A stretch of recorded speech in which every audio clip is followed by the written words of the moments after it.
Well, it's the let's wait. We'll get to that. Well, I'm gonna. Oh man, I can see people already turning their channels already when they saw that at the end. But we'll get to that though. We'll get to that. I gotta say, it's been a very long weekend of wrestling. To be honest, it really has. Depending how you watched Wrestle Kingdom for those past 2 nights on whatever time schedule you went, those were some pretty long shows, but goddamn were they worth it. But also I did watch the New Year's Dash show. I will review that show. I got a chance to check it out during before Raw, so I will have something to say about that, though, because there was actually some important stuff going on, and I did want to talk about a little bit about Liger's retirement ceremony, but I will get back to that, though. But Monday Night Raw, the first Monday Night Raw of the year. What do we got, huh? What do you have to put for on TV? What do you got? We got Brock Lesnar and Paul Heyman. Brock and Paul come out. Paul says, "Happy New Year, bitches." He talks about what's Brock going to do next. Who is going to face him for the WWE Championship and whatnot. What man alive is going to take him on? But then he went on to say that Brock is going to make history or whatnot. That, there's no one worthy of stepping into the ring with him. And that anyone from Raw, SmackDown, or NXT could step in the ring with him or whatnot. So, pretty much Paul went through his accomplishments, what he's done, title wins, beating The Undertaker at Mania. And he says that you all want to face him at the Rumble. You will be facing him in the Rumble because Brock Lesnar will be entering the Royal Rumble match, and he will be the first entrant in there. And anyone that comes from Raw, SmackDown, NXT, doesn't care, Roman, Seth, or whatnot, you can come in there, but he will be the last one standing in that ring, even after being number one. And he's going to conquer everybody in the Rumble. That's not a prediction, it's a spoiler. They ended up leaving after that. For some reason, Paul Heyman stood by Lawler and Joseph and kept looking at the camera, mean-mugging it. I don't know why, but he did. Let me say this. Number one, this basically tells me that they have no one else to face Brock Lesnar for the WWE Championship at the Rumble. That they have no one that is even on, I guess, anywhere near him to even get a title shot. So let's throw him in the Rumble. Now, it doesn't make any type of sense because he's the WWE Champion. So why does he even need to be in the Rumble if the people that are fighting for the Rumble are fighting for a title shot at WrestleMania 4 or Universal? Because now I'm looking like, okay, if he's in the Rumble, what are they going to do? He's going to win the Rumble, then face Bray Wyatt, and then face him at Mania for what? Both the titles, all gold on the line. It would be funny if they did like a double gold thing again, 2 belts on the line. Either it pretty much be like the whole, Becky thing like last year's WrestleMania.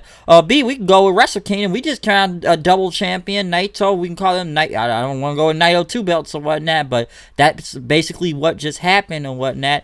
But this basically tells me that you have no one to face Brock. No one on the roster is not built up to enough, or anyone that's really built up enough to face him. Seth's a heel, that's not happening. So who do they really have to face Brock Lesnar? What do? Let's stick him in the Rumble. It makes no type of sense because he's the WWE Champion. Now, I know they did with Roman a few years ago, and they put Roman in the Royal Rumble. His thing, the WWE Championship was on the line. And I saw people comparing it to that, but the belt was on the line. I don't think the belt is on the line here. It's just Brock being in the Royal Rumble, and he's the champion, okay? It makes literally no sense, though.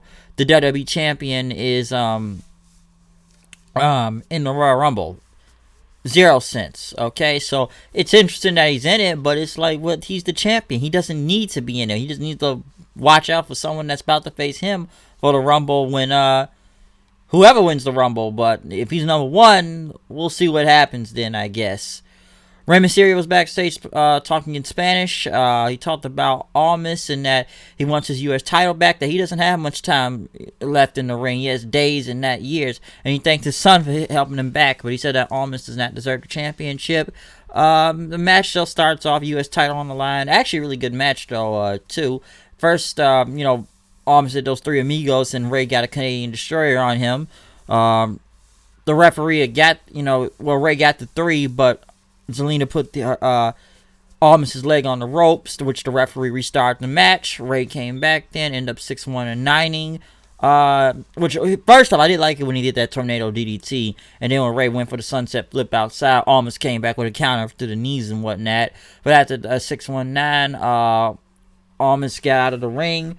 Ray came on the apron, charged into Almas. Almas caught him, but threw him over his shoulders in, knocking down Vega and whatnot. Which next Almas had tried to put Ray back in the ring, but for some reason the ref kept kind of breaking it up and whatnot, wouldn't let him get him in the ring. And then Ray was out like, I got a wife, man, I got kids, I can't do stuff like this. And then he gets back and Almas struggles to get him and end up in with the hammerlock DDT anyways. Little weird finish if you ask me right there, in a way, just kind of odd. Almas ended up taking Rey Mysterio's mask in and walking off with it, giving it to Vega as they walked off then. Kind of strange. Kevin Owens and Samoa Joe, when they're back, saying they're going to have a mystery partner tonight to take on Seth and AOP or whatnot, that the three of us are going to do something. Owens had no idea who it was, but Joe says, I'll show you to him later, okay? Seth and AOP were walking backstage then, talking about that they have nothing, we're not concerned about this challenge or whatnot, so they're not going to worry about it. Almas and Vega in the back asking why they took Ray's mask, I guess, or the title. Almas was talking until Ray came up, attacked him. He didn't have a mask on. We didn't see his face, though. But Ray ended up taking his mask and putting it back on. Vega told him to stop. Ray just kept beating the crap out of him at the title. Then was going to do something, but they ended up calming Ray down. But he got his mask back, though. Street Profits came out. So everybody talking about the Golden Globes. They are? Or I thought they were talking about Power or Wrestle Kingdom last night. Or whatnot. And everything. Or a mystery partner. But we're changing the conversation. So we about to, about the plunder, pillaging the Viking Raiders and that. We ain't ringing it in the new year. We blinging it in, as Angelo Dawkins said. OC comes out, triple threat tag team titles on the line. Actually a really good match, though, I will say that. Very good match. For the tag especially with like 3 commercial breaks, about 15 minutes, but enjoyable tag match though. Hanson and Rowe end up powerbombing Carl Anderson, and Hanson came back with a big splash then for the win. So the Viking War Machine retain their titles. They still try to ask Joe about the whole mystery partner or anything. So like, you go there, I know you're eager to know, but a lot of bad things happen to bad people in WWE. Just wait on them, okay? You don't know.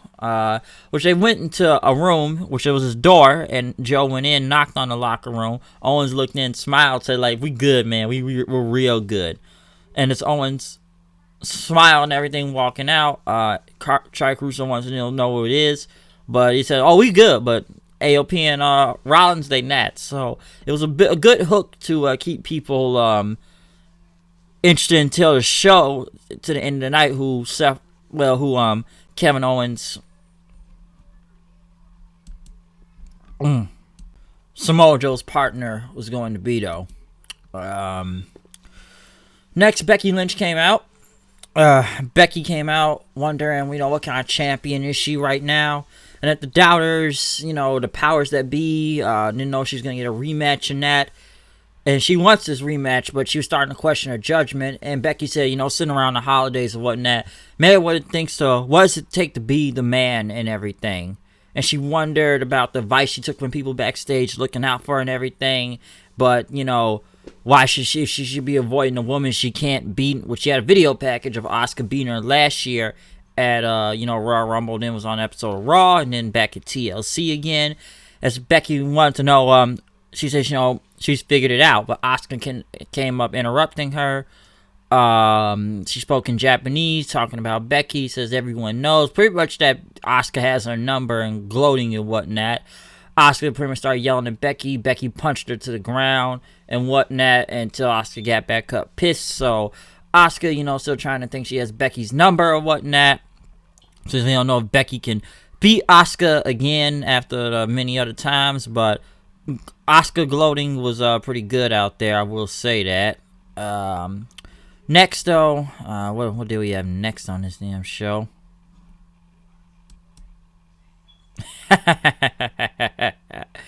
Oh yeah, Eric Rowan. What the hell? Let's go to this motherfucker for a second. Eric Rowan, no.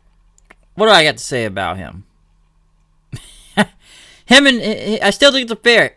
I don't know why I keep thinking it's a ferret. It's a ferret in that cage he has for some reason to me.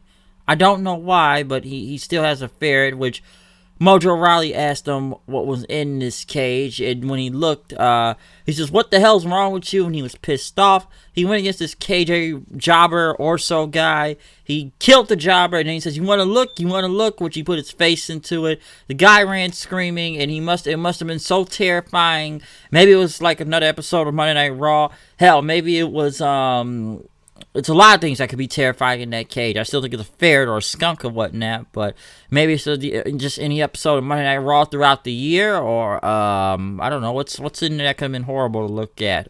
Dog shit. Oh, I know. You know what? I know what was in that cage. Something so horrible, something so terrifying that it would scare any man to death. I know what was in there now. It was a copy of WWE 2K20. That's what probably scared that kid to death because of how bullshit that game is and how it botched on day one of the year.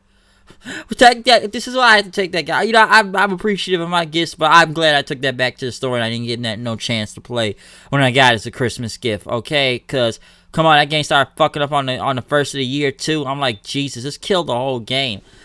It is like, what was like a patch or something? Like, the game is already botchy and glitchy as it is, but how you go glitch on the first year that the game don't work then? So, yeah, that's probably what was in that cage. A copy of WWE 2K20. Wasn't that? AJ Styles had a video package with Orton from last week. AJ went against Tozawa, which Tozawa's everywhere nowadays, even still jobbing to people. But AJ won, doing an RKO, kind of like trying to do his own version of it. AJ Styles posed. And here's the weird part after that. AJ Styles wins, right? AJ Styles is walking away. This random guy in a suit hops into the ring, and I guess security comes in. They come out there and like they break it up and whatnot. Well, they stopped this guy, which was kind of odd because the camera zoomed in and then the camera just cut out there and go into commercial. So I'm thinking like that's just some crazy fan or whatnot, and a lot of people thought that too. But when I figured out who it really was, then it was actually the same minister from last week because Lana and Lashley came out and he was in the ring. So that was actually the guy who was doing the whole minister thing last week. That wasn't just some crazy fan, because I'm like, what the fuck was that? Like this random dude he got in there just out of nowhere. Like he just entered the ring, and I was like, who the fuck is that guy? And I didn't know what that was. And then I figured out that was the preacher then, or the minister, because he had the suit on. But once again, we go back to the bullshit wedding, but I guess it brought up ratings or something last week. A lot of them wanted silence and everything. And then this ministers everybody emergency power in me. In Oklahoma, I pronounced you man and wife and whatnot, which they dismissed the guy saying he was boring and whatnot. Lana started talking about the fans, and I have my wedding ring, and Lana's still annoying. Lashley pretty much says the most miserable person is Rusev, and Lashley wonder like Rusev ruined the day, and that these idiot fans, they got a laugh effect, but or whatnot, but it's it's gonna be bad for Rusev. Rusev was on the screen in a Hawaiian shirt and whatnot. Looks like he was on a vacation, and a very bad green screen version of a beach or tropical beach, which he said he was on. Rusev said he went on his honeymoon and whatnot on the beach. You're not even in front of a beach, dude. Like, it's not even a real beach. It's a bad green screen. He says, he had a nice wedding present and whatnot, a video album of pictures of what happened last week of the wedding getting messed up. Lana started yelling again, saying, I want to kill you, and telling her to shut up and whatnot. Well, Lashley told her to shut up, but Rusev, it's a man, your ex-wife, you stripped of your manhood. If you got any balls, why don't you come on next week so I can rip them off and shove them down your throat? Rusev pretty much got serious then and took off the Hawaiian shirt and pretty much says, I'm going to brutalize every part of your body, and it's not going to be anything left for Lana. So yes, this feud continues like I expected. And I'm sure people were wondering who Liv Morgan was at because they were about to interview R-Truth, but Liv Morgan said that, Lana's going to be in Lashley's corner next week. Who's Rusev going to have his corner? So I'm sure we all know the answers to that. Charlotte came out. She was supposed to have a match with Sarah Logan. Where's the last time you seen her? Well, last time you saw was Survivor Series. Logan ended up attacking Flair. Pretty much the bell, I don't think ever rang or didn't ring. They ended up brawling with each other in and out the crowd until they got into the ring, crashing to the ring post and whatnot. Logan was in the ring then, pretty much taking out Charlotte's robe and beating it up and slamming it to the ground and just trying to rip it and threw it at her, which they said that the Charlotte was given to her by her dad, Rick. They ended up brawling again. Charlotte ended up taking down Sarah Logan, and then pretty much had the referees bring her robe and put it back on. So no match basically. Charlotte just beat the hell out of Sarah Logan, which I don't know what they were trying to do with Sarah Logan there, but she got beat by Charlotte. But I guess they're trying to say she has a target on her back because she's in the Royal Rumble, so she's a strong favorite. No Way Jose and the Goofballs came out. Drew McIntyre came out then, beating up half the Rosebud guys, and ended up hitting with a kick, and then, with a future shot DDT. Went for the Claymore, but then he got a microphone then, and, he beat up one of the other Rosebud guys, and he says, "Did you guys want to see another Claymore?" Double Dare fans cheered for him then, so I guess, like I said for last week, apparently Drew McIntyre is a face out here, and he brought No Way Jose back in the ring. He said, 3, 2, 1, kicked him and whatnot. He said, "Look, I didn't even drop the mic, okay?" Which McIntyre says he does not won a championship in this a world championship in this company, and he doesn't give a damn who's in the Rumble. It's going to be 3, 2, 1. He dropped the mic, so I'm assuming Drew McIntyre is in the Royal Rumble. Once again, I guess he is a face, so at least he's showing some type of personality out there, I will say that. Aleister Black went against Shelton Benjamin. Not much to say from here. Black Mass. But Buddy Murphy ended up coming in and attacking him, which I actually thought this feud was pretty over. And I know these guys put on very good matches too. But I'm just surprised it's going to be, they're still continuing this after Black beat him 2 times last week. No, my friend Kyle said he might as well just have him go again and maybe a U.S. title shot, which I would not be mad at, by the way. But Murphy ended up attacking Black, and he put Black's head in front of the chair and whatnot. Murphy ended up hitting a Kamigoye in and left him on the ground. So I guess this feud continues. Now we get to the ending. Who is the mystery partner for Joe and Kevin Owens? Because first they brought out AOP and Seth, or which they are now calling him the Messiah of Monday Night Raw. As he says, the Monday Night Messiah. And that no one is going to take that away from him or whatnot. So who is the partner, huh? Who is the partner? And I'm sure people are either laughing or very pissed off. Well, it's the Big Show. The Big Show is back. We haven't seen him in over a year or two, but the Big Show is back in WWE again. Which I will say the guy looked in great shape, but I'm sure people are like, why the fuck am I seeing Big Show in this day and age at this point? And I could see people going at that. The 6-man wasn't bad, though. Rollins ended up hitting a chair on the back of Big Show after he was about to chokeslam AOP. Pretty much AOP tried to jump, Big Show, but Samoa Joe got him out of there. Rollins went for the curb stomp, but Kevin Owens grabbed his leg. Big Show ended up knocking him out with his big knockout punch as they, AOP dragged Seth, which now it's kind of odd because they just immediately announced that next week you're going to see the same 6-man tag with the same people, but in a fist fight now. So basically it's going to be a no DQ, a fist fight. So that's what's going to happen next week, all right? But they have a loaded card next week on Styles, Black and Murphy, Brock's back again, Rusev and Lashley. There's a lot of things going on, including the fist fight match also. Do I think we need to see it again? Not really, but now it's a fist fight technically, so we'll see where this is gonna go, I'm assuming. I don't know, but we're getting a fist fight. I will say Big Show at least was a surprise, and I didn't see it coming, so that was actually something I did not see coming. The crowd was a legitimate shock. I'm sure people wondering, why the hell am I seeing Big Show on this day and age for some reason? I'm sick of him, I didn't think he was really coming back, because he's been gone for over a year or two, so Big Show's back again or something. I'm surprised he didn't turn heel again. I'm sure people were tell me, what's the 1 millionth heel turn happening with this guy? I'm sure it's going to happen, so watch out for that. But other than that, that's my Raw review. What can I say? Wasn't as bad as I thought it was. In some ways, I should say. The Brock promo is interesting, but still, I don't get why the WWE champion is in the Rumble. Big Show was at least a surprise, I will say that. I didn't really see that one coming. Tag match was okay. Eric Rowan, I don't care. Lana and Lashley, Lana just sounds like a fucking bird half the time. Just annoying. Black and Murphy, I'm surprised the feud is still going, but I guess we'll see what comes from this, I guess. Drew, with some personality, wasn't bad also, but he is saying he's in the Rumble, so these people are now saying they are in the Royal Rumble since it's coming up. But, you know, that's what I would say from all this, okay? What's going to happen? But other than that, that's my Raw review. I'm telling you, man, it's been a long, weekend of wrestling, so I'm not saying I'm doing a quick review now, but at least I'm trying to get as much in as I can to talk about this show or whatnot. But this is the Raw review or everything. But I guess it's been a long weekend. I'm just a little bit tired right now. But I will be back with a New Year's Dash review when I get the chance. So I do want to talk about like ceremony and whatnot.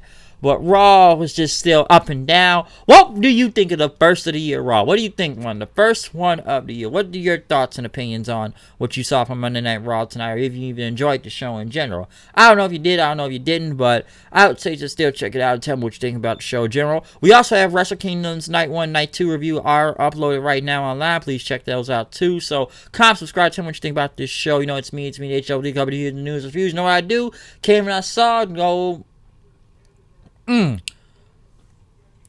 don't know. I make the review. It's gonna go to some, and make sure you check out the review of Wrestle Kingdom, and blah blah blah. Fuck Lifetime, etc., etc. I will see you guys later. I'm out. Peace. Check out the review.